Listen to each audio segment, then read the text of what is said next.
Now that we understand how our brain's learning systems work together, let's see how to put this knowledge into action in real classrooms. But before we dive into structured teaching methods, we need to tackle another obstacle that often holds students back: the myth that math really doesn't matter. Lots of successful people never use it. Sure, many people get by without advanced math. And you've probably heard someone proudly declare, "I never use algebra."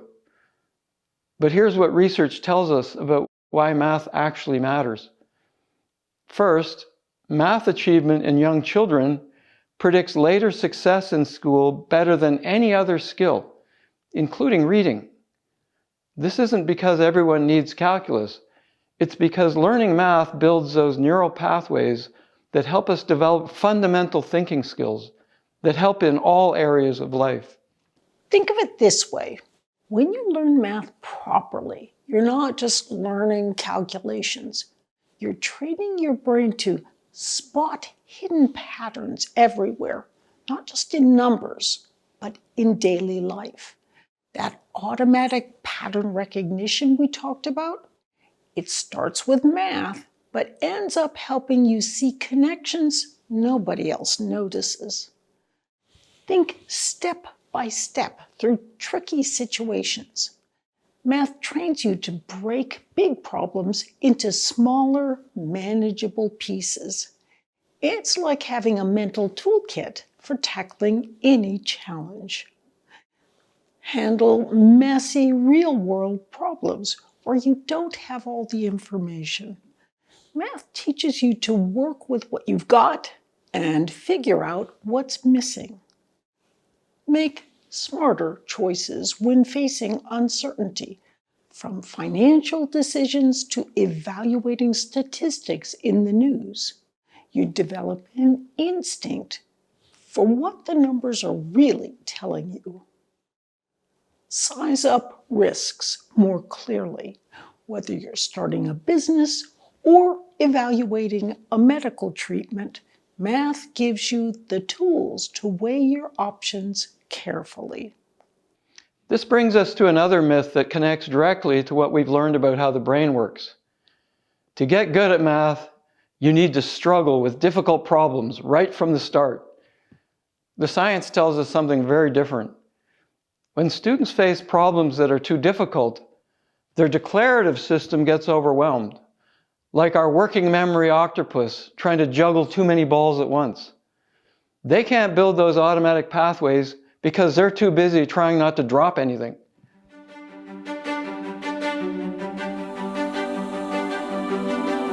Research in cognitive science has identified an optimal zone for learning. A groundbreaking study in Nature Communications found evidence that our brains work best when we're working on tasks where we achieve about 85% accuracy. It makes sense when you think about our learning systems. It's not so easy that there's no challenge, but not so hard we become overwhelmed. Think about it. If you're getting things wrong most of the time, your brain can't spot the patterns it needs to actually learn. Most people can usually only handle 1 or 2 small variations at a time when they're learning something new. This 85% sweet spot with only a 15% error rate is where both learning systems function optimally.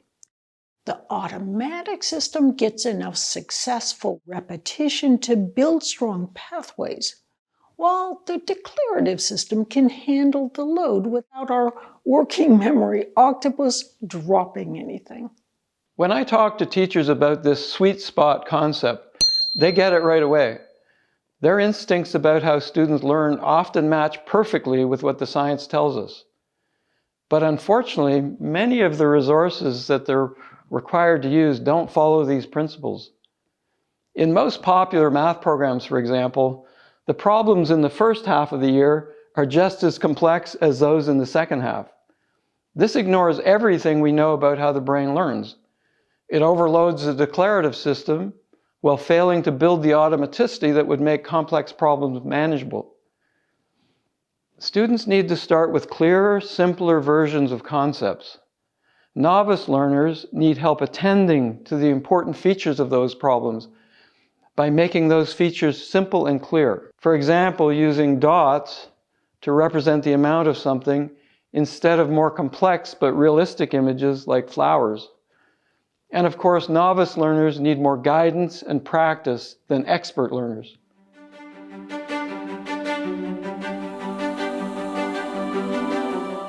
This is also where AI can become a powerful ally in your teaching toolkit.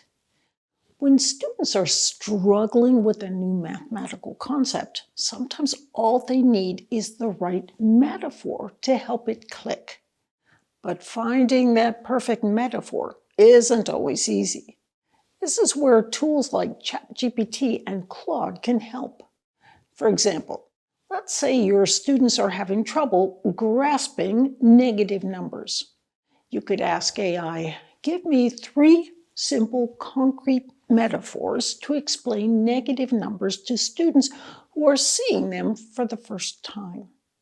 You might get metaphors about elevators going down below ground level, or temperatures that are dropping below zero, or owing someone money. Don't like those? Ask for more until you find one that resonates with your students' experiences. When students take the time to really understand a concept, they build richer networks of connections in their neocortex, that outer layer of the brain that we talked about earlier. Incidentally, do you want to see what the neocortex looks like? It's kind of cool. If you just puff up a simulation of the brain like this one, you can spread out the neocortex. It's about as big and about as thick as a dinner napkin. This is where all those tiny sets of neural connections are formed. Think of it as your brain's library, where you store your understanding of concepts. When students encounter a new math concept through a relatable metaphor, they build richer networks of connections, linking the new idea to knowledge they already have stored in their neocortex. But here's the thing about building those connections. Just like we saw earlier with the 85% sweet spot, the brain needs the right conditions to form them effectively. Students learn most efficiently when they're given problems that are just challenging enough to be within reach, but not so challenging that they give up. This allows their neocortex to gradually build and strengthen those essential neural pathways.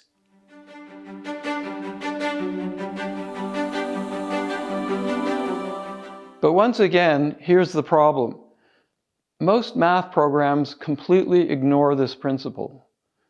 They throw the same level of complex problems at students all year long, overwhelming their declarative systems while never giving them enough time to practice at any level to develop automaticity. Instead of helping students build skills step by step, they toss them into the deep end and hope they'll swim. In North America, math scores have been flat or declining for the past decade. When students spend most of their time struggling with problems that are too hard, is it any wonder that they give up? By failing to develop strong automatic foundations while overwhelming students' declarative systems, this approach has produced a generation who, for the most part, never want to see a math problem again. But it doesn't have to be this way. When students stay in that sweet spot, getting things right about 85% of the time, both their declarative and their automatic systems thrive.